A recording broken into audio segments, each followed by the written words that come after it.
All right. Hello, everybody, and welcome into another edition of After the Sandstorm. I'm Kendall Smith, joined alongside of Wes Mitchell, here to recap, here to run down South Carolina's Week 2 44-30 loss against the number 16 ranked Arkansas Razorbacks. And Wes, obviously disappointing for South Carolina fans anytime that the Gamecocks lose. And I think yesterday's game was interesting in so many ways because there were some high highs, there were some low lows, there were some moments where Carolina fans were probably thinking, okay, South Carolina could get back in this game.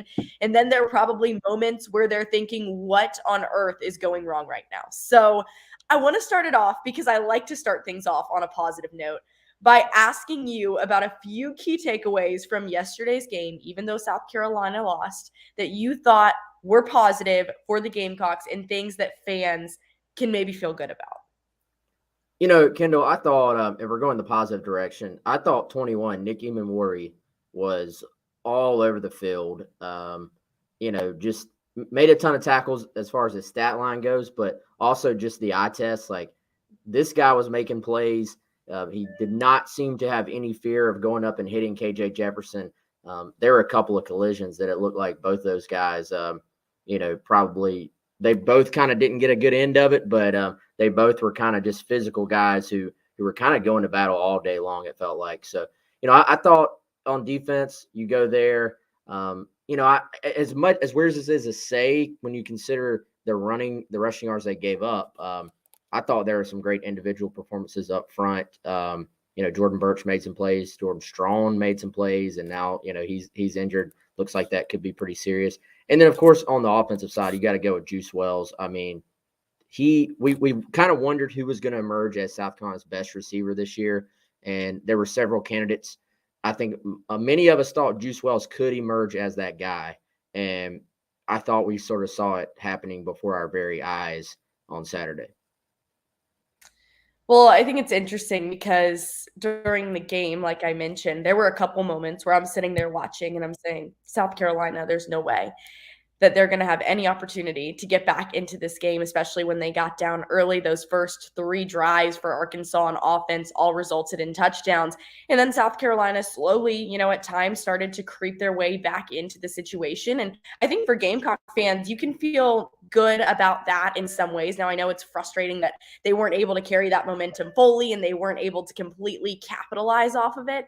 But to know that they weren't going to just fold and give up, I think is a good thing. So for me, that was just kind of the overarching theme of what I noticed is that there were some of those moments where South Carolina really could have just thrown the towel in and been done, but they continued to give a little fight, show a little grit. And yeah, it didn't work out in the end, but rather that than have a team that just loses it completely when they're down by a few touchdowns. Yeah, and I think we saw that all last year. Like, this is not a team that's going to quit. Like, they're going to fight it out to the end. I thought when you look at sort of the ebb and flow of the game, there was an opportunity right there at the end of the half, then going into the second half. Kendall, you and I talked before the game. Can South Carolina hit some of these deep balls? And there were a few opportunities where deep balls were open and, a guy gets a step and, Spencer didn't complete the passes. And you look at some of those plays, there was one right before the end of the first half where Rattler had rolled out and he threw it on the run, but he overshot it. If that play hits, it's probably a completely different game going into the half. There were opportunities at the beginning of the second half. South Carolina's defense gets a stop, puts South Carolina's offense. I believe they were backed up at that point, but still you get the ball back. Really your first opportunities there to kind of feel like you're within striking distance and you have the football. I mean, those opportunities right there, and then to kind of let them get away. And then, of course, when South Carolina was kind of fighting to get back in the game, you had the interception in the end zone and then the Marshawn Lloyd fumble. So, there were a couple of opportunities there where it did feel like they're one big play away from getting back in this game. Obviously, it just never quite happened. And we all know that KJ Jefferson, obviously an incredibly talented player, Rocket Sanders as well, with an unbelievable day against the Gamecocks yesterday. Where in the game, what position group do you think South Carolina was just outmatched in what kind of caused what happened yesterday to happen, in your opinion? Yeah, and I haven't rewatched the game yet, Kendall, but it actually reminded me. I don't know if you remember this, but there was a guy, Dennis Green, and it was kind of famous at the time. He went off in the press conference and he said, they are who we thought they were. And, to me, all week long, we talked about what we thought Arkansas was, and they were quite literally exactly what we all thought they were. KJ Jefferson, ability to run the football, ability to break tackles. Rocket Sanders, like you mentioned, ability to, I feel like he's like a very patient runner, but then when he wanted to get upfield and use his explosiveness, his power, it was all there. And so those guys were very impressive to me. The weird thing, and this is just watching on TV again, I haven't rewatched it. It felt like South Carolina defensively was in position to get a lot more stops. And it sounds weird when you look at the rushing total. I didn't think, some people are going to disagree with me. I didn't think that they just completely got manhandled at the line of scrimmage, throughout the course of the game. I really didn't. They were in position for several tackles for loss. They were in position for several sacks. And KJ Jefferson or Rocket Sanders just were able to wiggle out. Wiggle is probably not even the right word. They were able to use their strength a lot of times and like grind out of these tackles and then put themselves in position to either, in one case, complete a ball down the field. In other cases, at least get an incomplete pass as opposed to a sack. A negative run ends up being a 4-yard positive run. They were in position to get these stops. It for me, a lot of times it went back to tackling, Kendall, and missed tackles on South Carolina's part.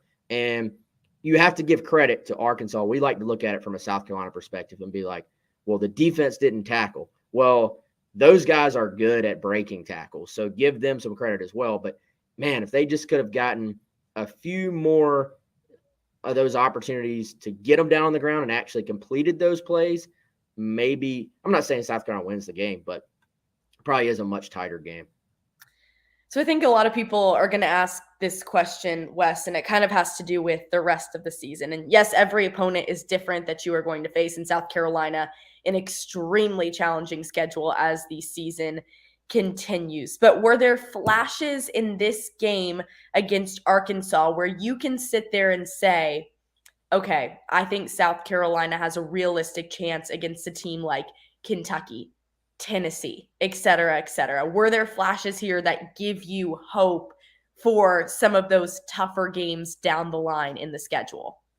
Yeah, I think so. I mean, in a weird way, there were probably some more positives in this game than there actually were overall against Georgia State, in my opinion. That sounds weird considering you gave up 44 points and got beat by 2 touchdowns. But I truly believe that. And, I don't think South Carolina is going to be in a position to go beat Georgia next week. Like, I don't think any fan is going to sit there and expect that anyway. Now the key becomes, if you really want to play this thing out, Kendall, you're probably 3-2 going to Kentucky. And that now becomes such a massive game for South Carolina. Big win for Kentucky against Florida on Saturday night for them. But I still think that is a winnable game for South Carolina. They're going to obviously have to play well, but I think it's going to be a very tight game.